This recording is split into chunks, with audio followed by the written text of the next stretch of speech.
ವೀರ ಸಾವರ್ಕರ್ ಈ ದೇಶಕ್ಕೆ ಕೊಟ್ಟಂತ ಕೊಡುಗೆ ಇದೆಯಲ್ಲ, ಅದು ಸಾಂಸ್ಕೃತಿಕವಾಗಿ, ಸಾಮಾಜಿಕವಾಗಿ, ಐತಿಹಾಸಿಕವಾಗಿ ಅದನ್ನ ಎಣಿಸಿದ್ರೇನೆ ರೋಮಾಂಚನ ಆಗತ್ತೆ, ದುಃಖ ಉಮ್ಮಳಿಸಿ ಬರುತ್ತೆ ಅಂತ. ಗಾಂಧಿಯವರು ತಾನೇ ಈ ದೇಶದ ಒಂದು ಸ್ವಾತಂತ್ರ್ಯ ಹೋರಾಟದ ಮೇರು ಆಗಬೇಕು, ಈ ದೇಶದ ಬಾಪು ಆಗಬೇಕು, ಮಹಾತ್ಮ ಆಗಬೇಕು ಅನ್ನುವ ಮಹತ್ವಾಕಾಂಕ್ಷೆಯಲ್ಲಿ ಎಂತ ದೇಶದಕ್ಕಾಗಿ ಹೋರಾಡದಂತ ಮಹಾನ್ ಸ್ವಾತಂತ್ರ್ಯ ಹೋರಾಟಗಾರರನ್ನೆಲ್ಲ ಮಣ್ಣು ಮಾಡಿದ್ರು, ಇತಿಹಾಸದಿಂದಲೇ ಅವರನ್ನ ದಫನ್ ಮಾಡಿದ್ರು ಹೇಗೆ ಅನ್ನೋದು ನಮಗೆ ಗೊತ್ತು.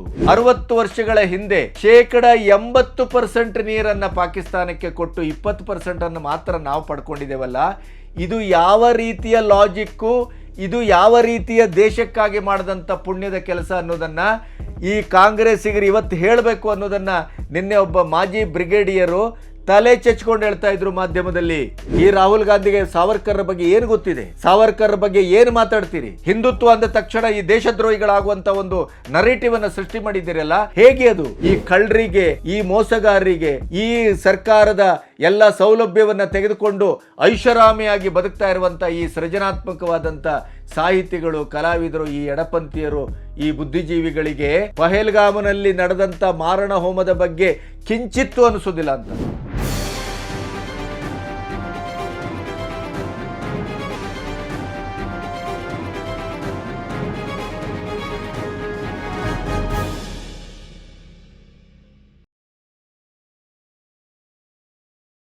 ನಮಸ್ತೆ, ಬಿ ಗಣಪತಿ ನ್ಯೂಸ್ ಚಾನಲ್ಗೆ ಸ್ವಾಗತ. ಕೊನೆಗೂ ಸುಪ್ರೀಂ ಕೋರ್ಟ್ ರಾಹುಲ್ ಗಾಂಧಿಗೆ ಛೀಮಾರಿ ಹಾಕಿದೆ, ಕಟ್ಟಪ್ಪಣೆಯನ್ನು ವಿಧಿಸಿದೆ. ಬಾಯಿಗೆ ಬಂದಾಗೆ ಇನ್ನು ಮುಂದೆ ಹರಟಿದರೆ ಜಾಗ್ರತೆ ಅನ್ನುವಂಥ ಎಚ್ಚರಿಕೆಯನ್ನು ಕೊಟ್ಟಿದೆ.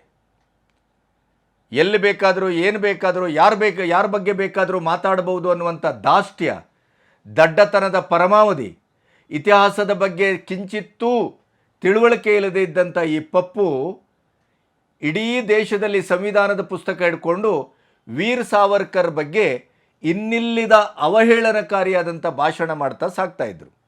ಅವರ ಪಟಾಲಮ್ಮು ಅದನ್ನೇ ಮಾಡ್ತಾ ಇದ್ದು. ಇಲ್ಲಿ ಸಿದ್ದರಾಮಯ್ಯನವರು, ಮರಿ ಖರ್ಗೆ, ಅವರೊಬ್ಬರು ಲಾಡು, ಇಂಥವರೆಲ್ಲರೂ ಸೇರಿಕೊಂಡು ವೀರ ಸಾವರ್ಕರ್ ಬಗ್ಗೆ ಇನ್ನಿಲ್ಲದ ಅವಹೇಳನಕಾರಿ ಮಾತುಗಳನ್ನು ಆಡ್ತಾ ಇದ್ರು. ಈ ಎಲ್ಲರಿಗೂ ಸೇರಿಸಿ ನಿನ್ನೆ ಸುಪ್ರೀಂ ಕೋರ್ಟ್ ತಪರಾಕಿ ಹಾಕಿದೆ, ಗಡಿಯನ್ನು ವಿಧಿಸಿದೆ. ನೀವು ಈ ರೀತಿಯ ಲಕ್ಷ್ಮಣ ರೇಖೆಯನ್ನು ಮೀರ್ತಾ ಹೋದರೆ ನಿಮಗೆ ನಾವು ಅತ್ಯಂತ ಕಟುವಾದ ಶಬ್ದಗಳಲ್ಲಿ ಮುಂದಿನ ದಿನಗಳಲ್ಲಿ ನಿಮಗೆ ನಾವು ಹೇಳಬೇಕಾಗತ್ತೆ ಅನ್ನುವಂಥ ಒಂದು ತೀರ್ಪನ್ನು, ಎಚ್ಚರಿಕೆಯನ್ನು ಸುಪ್ರೀಂ ಕೋರ್ಟ್ ನಿನ್ನೆ ರಾಹುಲ್ ಗಾಂಧಿ ಅವರಿಗೆ ಕೊಟ್ಟಿದೆ. ಹಾಗಾದರೆ ಏನದು? ಸುಪ್ರೀಂ ಕೋರ್ಟ್ ಏನು ಹೇಳಿದೆ ಅದನ್ನು ವಿವರವಾಗಿ ನೋಡೋಣ. ಅಲ್ಲಿಯವರೆಗೆ ನನ್ನ ಚಾನಲನ್ನು ಸಬ್ಸ್ಕ್ರೈಬ್ ಮಾಡದೇ ಇದ್ದರೆ ದಯವಿಟ್ಟು ಈ ಕ್ಷಣವೇ ಸಬ್ಸ್ಕ್ರೈಬ್ ಮಾಡಿ ಮತ್ತು ಸ್ವತಂತ್ರ ಪತ್ರಿಕೋದ್ಯಮಕ್ಕೆ ಸಹಕರಿಸಿ. ಸಾವರ್ಕರ್ ಬಗ್ಗೆ, ಅವರ ಸ್ವಾತಂತ್ರ್ಯ ಹೋರಾಟದ ಬಗ್ಗೆ, ಅವರ ಇಡೀದಾದಂಥ ಜಾತ್ಯತೀತತೆಯನ್ನು ನೆಲೆಗೊಳಿಸಬೇಕು ಈ ಭಾರತದಲ್ಲಿ ಅನ್ನುವಂಥ ಅಹರ್ನಿಶಿ ಹೋರಾಟ, ಕರಿನೀರ ಶಿಕ್ಷೆ, ಇತಿಹಾಸದ ಬಗ್ಗೆ ಅವರು ಕೊಟ್ಟ ಕೊಡುಗೆ, 6 ಚಿನ್ನದ ಯುಗಗಳು, ನಮ್ಮಲ್ಲೇ ಡಾಕ್ಟರ್ ಲೀಲಾ ಅವರು ಅದರ ಬಗ್ಗೆ ಸೋದಾಹರಣವಾಗಿ, ಸಮಗ್ರವಾಗಿ ಮಾತಾಡ್ತಾ ಇದ್ದಾರೆ, ನೀವು ಕೇಳ್ತಾ ಇದ್ದೀರಿ.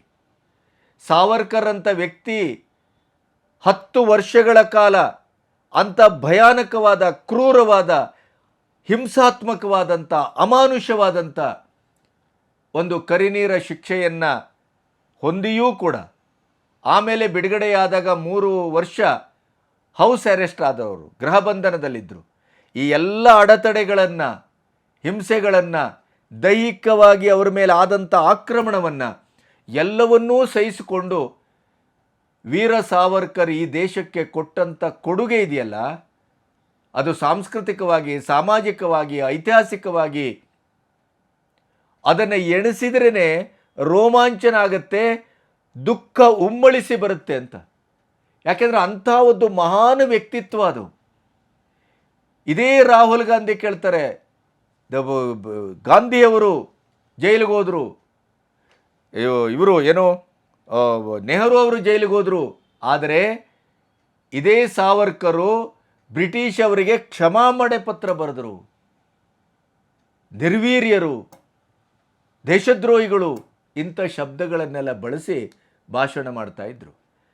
ಆದರೆ ನಮ್ಮ ಎಲ್ಲರಿಗೂ ಗೊತ್ತಿದೆ, ಇತಿಹಾಸದ ಜ್ಞಾನ ಇದ್ದವ್ರಿಗೆ ಗೊತ್ತಿದೆ, ಸ್ವಾತಂತ್ರ್ಯ ಚಳವಳದ ಅರಿವಿದ್ದವ್ರಿಗೆ ಗೊತ್ತಿದೆ, ಗಾಂಧಿಯವರು ತಾನೇ ಈ ದೇಶದ ಒಂದು ಸ್ವಾತಂತ್ರ್ಯ ಹೋರಾಟದ ಮೇರು ಆಗಬೇಕು, ಈ ದೇಶದ ಬಾಪು ಆಗಬೇಕು, ಮಹಾತ್ಮ ಆಗಬೇಕು ಅನ್ನುವ ಮಹತ್ವಾಕಾಂಕ್ಷೆಯಲ್ಲಿ ಎಂಥ ದೇಶದಕ್ಕಾಗಿ ಹೋರಾಡದಂಥ ಮಹಾನ್ ಸ್ವಾತಂತ್ರ್ಯ ಹೋರಾಟಗಾರರನ್ನೆಲ್ಲ ಮಣ್ಣು ಮಾಡಿದರು, ಇತಿಹಾಸದಿಂದಲೇ ಅವರನ್ನು ದಫನ್ ಮಾಡಿದರು ಹೇಗೆ ಅನ್ನೋದು ನಮಗೆ ಗೊತ್ತು. ಅದೇ ಕೈಂಕರ್ಯವನ್ನು ನೆಹರು ಹೇಗೆ ಮುಗಿಸಿದರು ಅಂತಲೂ ಗೊತ್ತು.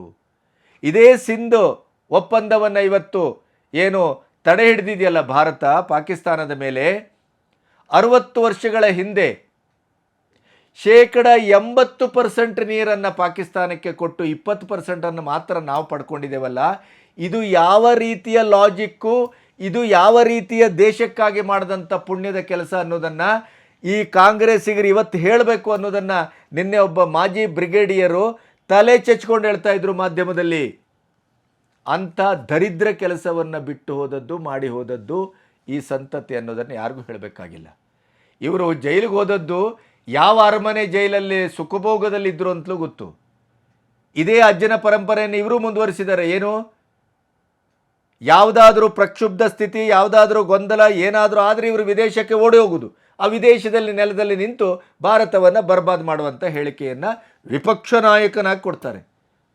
ಇದೇ ನೆಹರು ಅವರು ಸ್ವಾತಂತ್ರ್ಯ ಹೋರಾಟದಿಂದ ಹಿಡಿದು ಪ್ರಧಾನಿಯಾದ ಕಾಲದಿಂದಲೂ ವರೆಗೂ ಭಾರತದಲ್ಲಿ ಏನಾದರೂ ಪ್ರಕ್ಷುಬ್ಧತೆ ಏನಾದರೂ ಆಯಿತೋ ಅವರು ವಿದೇಶಕ್ಕೆ ಯಾವ್ಯಾವುದೋ ಕಾರಣ, ಆರೋಗ್ಯ ಅನಾರೋಗ್ಯ ಮಣ್ಣು ಮಸಿ ವಿದೇಶಕ್ಕೆ ಹಾರಿ ಆಯಿತು. ಅಲ್ಲಿ ಹೋಗಿ ಮೋಜು ಮಸ್ತಿ ಮಜಾ, ಅದ್ಭುತ ದೇಶ ಸೇವೆ, ಅದ್ಭುತ ಸ್ವಾತಂತ್ರ್ಯ ಹೋರಾಟ. ಇದು ನಮಗೆ ಗೊತ್ತಿಲ್ಲದೆ ಇದ್ದದ್ದು ಅಂತ ಭಾವಿಸಿದ್ರಾ? ಇದನ್ನೇ ನಿನ್ನೆ ಕೋರ್ಟು ಬಹಳ ಚೆನ್ನಾಗಿ ಹೇಳಿದೆ, ಬಹಳ ಚೆನ್ನಾಗಿ. ಸಾವರ್ಕರ್ ಸಂವಿಧಾನದ ಬದಲು ಮನುಸ್ಮೃತಿ ಇರಬೇಕಿತ್ತು ಅಂತ ಬಯಸುತ್ತಿದ್ದರು, ರಾಹುಲ್ ಗಾಂಧಿ ಮಾತಾಡಿದ್ದಿದ್ದು. ಆಮೇಲೆ ಬ್ರಿಟಿಷರಿಗೆ ಕ್ಷಮಾಪಣೆ ಪತ್ರ ಬರೆದವರು, ಸಾವರ್ಕರ್ ಬ್ರಿಟಿಷರೊಂದಿಗೆ ರಾಜಿ ಮಾಡಿಕೊಂಡಿದ್ರು ಅಂತ ಇಂದಿರಾ ಗಾಂಧಿ ಅವರು ಹೇಳಿದರು. ಗಾಂಧೀಜಿ ಜೈಲಿಗೆ ಹೋದರು, ನೆಹರು ಜೈಲಿಗೆ ಹೋದರು, ಆದರೆ ಸಾವರ್ಕರ್ ಬ್ರಿಟಿಷರಿಗೆ ಕ್ಷಮಾಪಣೆ ಪತ್ರ ಬರೆದರು. ಇದು ಕೋರ್ಟಲ್ಲಿ ಕೇಸಾದದ್ದು. ಅದೇ ಕೋರ್ಟ್ ಕೇಳಿತ್ತು, ಈ ಕ್ಷಮಾಪಣೆ ಪತ್ರ ಬರೆಯುವುದು ಅದರ ವಾಡಿಕೆ, ಅದರ ಪರಂಪರೆ, ಅದರ ಶಿಷ್ಟಾಚಾರ ಏನು ಅನ್ನುವಂಥ ಕನಿಷ್ಠ ಪ್ರಜ್ಞೆ ಇದೆಯಾ? ಬ್ರಿಟಿಷರಿಗೆ ಕ್ಷಮಾಪಣೆಯ ಪತ್ರವನ್ನು ಗಾಂಧಿಯವರು ಬರೆದಿದ್ರು, ನೆಹರು ಅವರು ಬರೆದಿದ್ರು. ನಿಮಗೆ ಇತಿಹಾಸ ಜ್ಞಾನ ಇದೆಯಾ? ಅವರು 10 ವರ್ಷಗಳ ಕಾಲ ಕಾಲಾಪಾನಿಯಲ್ಲಿ ಅನುಭವಿಸಿದ ಹಿಂಸೆ, ಅಮಾನುಷತೆ, ಆ ಕ್ರೌರ್ಯಕ್ಕೆ ಬಲಿಯಾದಂಥ ರೀತಿ, ಅದರ ಕಿಂಚಿತ್ತಾದರೂ ನಿಮಗೆ ಗೊತ್ತಿದೆಯಾ? ಕೋರ್ಟ್ ಕೇಳಿದ್ದಿದ್ದು. ನಿಮ್ಮ ಅಜ್ಜನೂ ಸಾವರ್ಕರ್ ಅವರಿಗೆ ಅಭಿನಂದಿಸಿ ಪತ್ರ ಬರೆದಿದ್ರಲ್ಲ, ಅದನ್ನ ನಿಮಗೆ ಗೊತ್ತಾ? ನಿಮಗೆ ನೀವತ್ತು ಅಜ್ಜಿ ಹೆಸರಿನಲ್ಲಿ ಅವ್ರ ಮೇಲೆ ದಾಳಿ ಮಾಡ್ತಾ ಇದ್ದೀರಲ್ಲ, ಅದಕ್ಕೆ ದಾಖಲೆ ಕೊಡಿ. ಇದೇ ನಿಮ್ಮ ಅಜ್ಜ ನೆಹರು ಅವರು ವೀರ ಸಾವರ್ಕರ್ ಅವರನ್ನು ಅಭಿನಂದಿಸಿ ಹೊಗಳಿ ಬೆನ್ತಟ್ಟಿ ಪತ್ರ ಬರೆದಿದ್ರಲ್ಲ, ಅದಕ್ಕೇನು ಹೇಳ್ತೀರಿ? ವೀರ ಸಾವರ್ಕರ್ ಬಗ್ಗೆ ನಿಮಗೆ ಏನು ಗೊತ್ತಿದೆ? ಇತಿಹಾಸದ ಜ್ಞಾನ ಎಷ್ಟಿದೆ ನಿಮಗೆ? ಇದೇ ಗಾಂಧಿಯವರು ಕ್ಷಮಾಪಣೆ ಪತ್ರವನ್ನು ಬರೆದಿದ್ರು. ಇದೇ ಗಾಂಧಿ ಬರೆದ ಪತ್ರದಲ್ಲಿ ಕೊನೆಗೆ ಅದರ ಪತ್ರವನ್ನು ತೋರಿಸ್ತೇವೆ, ಯುವರ್ ಫೇತ್ಫುಲ್ ಸರ್ವೆಂಟ್. ಹಾಗಾದರೆ ಗಾಂಧಿಯನ್ನು ಕೂಡ ಬ್ರಿಟಿಷರ ಗುಲಾಮ ಅಂತ ಕರಿತೀರಾ? ನಿಮ್ಮ ಅಜ್ಜನೂ ಬರೆದಿದ್ರಲ್ಲ ಕ್ಷಮಾಪಣೆ ಪತ್ರ, ಅದಕ್ಕೇನು ಹೇಳ್ತೀರಿ? ಸ್ವಾತಂತ್ರ್ಯ ಹೋರಾಟಗಾರರ ಬಗ್ಗೆ, ಸ್ವಾತಂತ್ರ್ಯ ಸೇನಾನಿಗಳ ಬಗ್ಗೆ ವಿಪರೀತವಾಗಿ ಬಾಯಿಗೆ ಬಂದ ಹಾಗೆ ನಾಲಿಗೆ ಹರಿಬಿಡುವುದನ್ನು ಈ ಕ್ಷಣ ನಿಲ್ಲಿಸಿ. ಇದನ್ನು ನೀವು ಮುಂದುವರಿಸಿದರೆ ಕೋರ್ಟು ಬಹಳ ಕೆಟ್ಟ ತೀರ್ಮಾನವನ್ನು ತೆಗೆದುಕೊಳ್ಬೇಕಾಗತ್ತೆ ಅಂತ ಸುಪ್ರೀಂ ಕೋರ್ಟು ಖಡಕ್ಕಾಗಿ ಹೇಳಿದೆ ರಾಹುಲ್ ಗಾಂಧಿ ಅವರಿಗೆ.